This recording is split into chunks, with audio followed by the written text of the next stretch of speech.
Hangad ng mga nasa pharmaceutical at healthcare industry na mas paunlarin pa ang healthcare services sa bansa. Upang malaman natin sa kung paano paraan nila ito gagawin, panoorin po natin ito. Kasabay ng pag-unlad ng ating lipunan at ng mga advancement sa usaping pangkalusugan ay ang pagsulpot ng iba't ibang kondisyon at karamdaman. Ang pagbabago sa larangan ng parmasyutiko ay isa sa mga puso ng pag-unlad sa mundo ng medisina. Ito ang tila nagiging pisi ng ating pag-asa sa pagharap sa mga kondisyon at hamong pangmedikal. Kaugnay nito ay inilunsad ng samahan ng pharmaceutical company sa bansa ang The Power of Innovation, isang landmark report ng mga hakbang at aksyon na isinagawa noong panahon ng pandemya. Layunin ng mga may akda ng nasabing aklat na ma-highlight ang potensyal at kahalagahan ng kontribusyon ng pharmaceutical industry pagdating sa kabuang usaping pangkalusugan.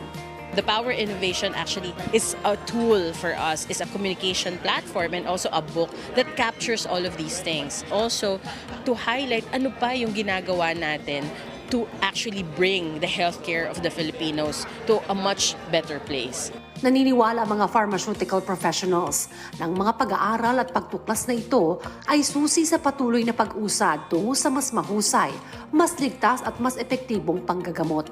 Having these healthcare issues in mind, then we are able to actually think of different ways on how to address it by developing, again, innovative medicines, by developing vaccines. Yan yung nangyari nung COVID pandemic, but also providing other solutions. One of the role of the pharmaceutical and healthcare industry is to also to ensure that we are able to detect these diseases early through innovative, technology as well.